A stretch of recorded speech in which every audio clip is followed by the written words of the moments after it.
Bonjour à tous, alors aujourd'hui je vous retrouve pour une nouvelle critique consacrée à Elysium, le deuxième film de Neil Blomkamp, un film qui était très attendu puisque son premier film District 9 avait vraiment cartonné à l'époque de sa sortie, c'était déjà il y a 3 ou 4 ans à peu près maintenant, et c'est un film qui avait fait parler de lui parce que c'était de la science-fiction réaliste et avec vraiment un fort message quoi. C'était très rare de trouver des films de SF et des blockbusters en général avec un message aussi puissant.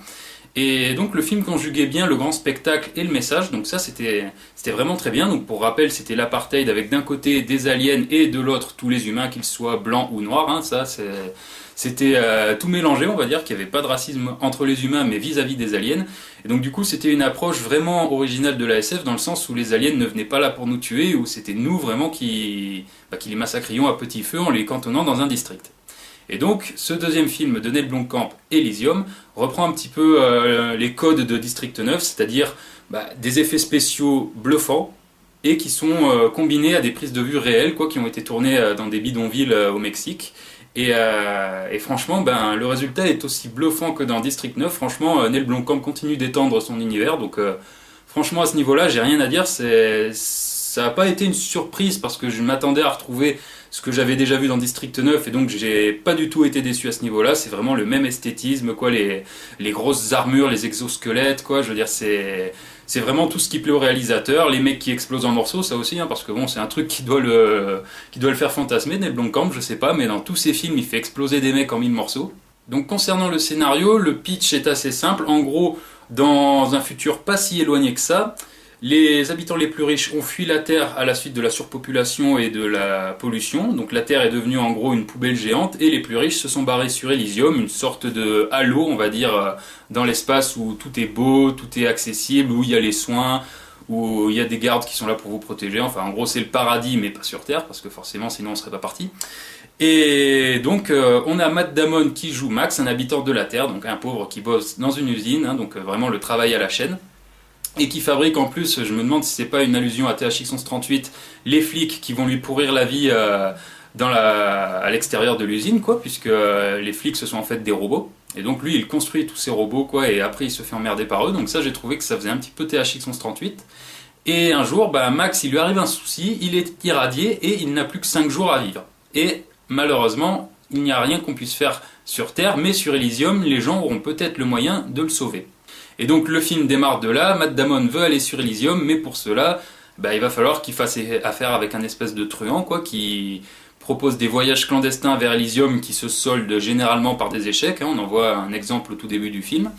Et donc le scénario part d'un pitch plutôt sympa, quoi, hein. Franchement c'est un petit peu là aussi dans la même veine de ce que faisait District 9 avec son message sur le racisme. Là c'est plutôt la différence entre les riches et les pauvres. Donc c'est une idée de base qui est vraiment sympa, mais j'ai trouvé que c'était moins subtil que dans Elysium, quoi. C'était vraiment les riches sont super méchants et par contre les pauvres ils sont tous super gentils. Il y a très peu de gris, j'ai trouvé, quoi, je veux dire, parce que même si les mecs que va voir Matt Damon pour l'aider, dans le fond ce sont des gangsters.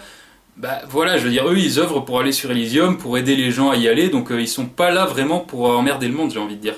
Et par contre, les riches, dès qu'ils ont un peu de monnaie, là, oula, non, c'est les bad guys qui en ont rien à foutre des autres.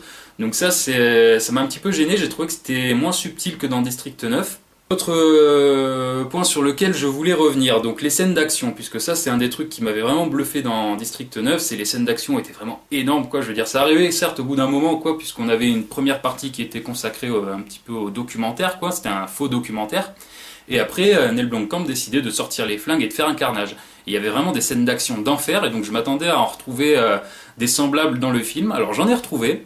Il y a vraiment 2-3 scènes d'action qui en mettent plein la vue, ça c'est clair et net, hein. Je pense notamment à la fusillade dans le désert et à l'affrontement final.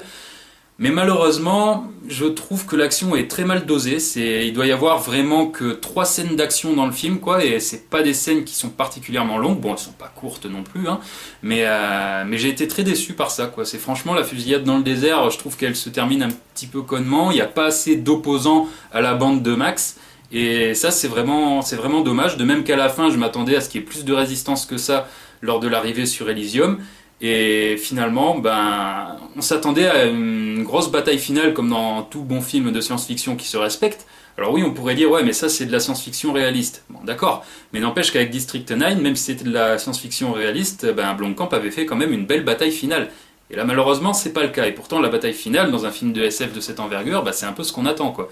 Et ça m'a vraiment déçu. Concernant la réalisation, en ce qui concerne le cadrage, j'ai rien à dire là-dessus, c'est la même chose que District 9 quoi. C'est une caméra qui bouge plutôt bien mais qui ne perd pas l'action des yeux, donc ça c'est plutôt une bonne chose parce qu'il y en a dès qu'ils font bouger la caméra on voit plus rien, c'est F. John Moore dans Die Hard 5. Et par contre, en ce qui concerne le montage, bien sûr, c'est pas pareil que pour District 9, puisque District 9, il y avait une première partie qui était consacrée plus ou moins à un faux documentaire sur le personnage principal, alors que là, l'aspect documentaire a totalement disparu. Donc du coup, concernant le montage, c'est pas vraiment la même chose. Enfin, du moins en ce qui concerne la partie documentaire, quoi. Il n'y a plus rien à voir, c'est vraiment un film qui est plus classique dans son montage.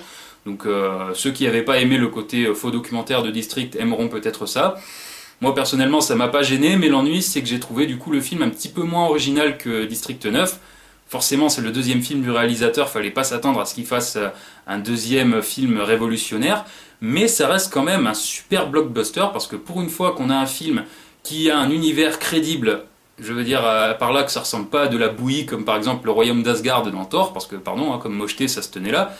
Et ça fait plaisir quoi, d'avoir vraiment un univers crédible quoi, et des personnages sympas, avec des scènes d'action certes peu nombreuses mais quand même bien foutues et bien mises en scène, avec pas mal d'idées, parce que bon, même si ça ressemble beaucoup à District 9, il y a quand même des idées sympas quoi. Je pense notamment, bon, celle-là je peux pas la dire sinon ce sera un spoiler, mais je veux dire, les armes par exemple des méchants, l'arme de Kruger jouée par Charlton Copley, le héros de District 9, qui lui a en fait des espèces de grenades plates qui vont se fixer sur les ennemis, et quand on appuie sur le détonateur, je n'en dis pas plus, mais bon, c'est pas dur à deviner.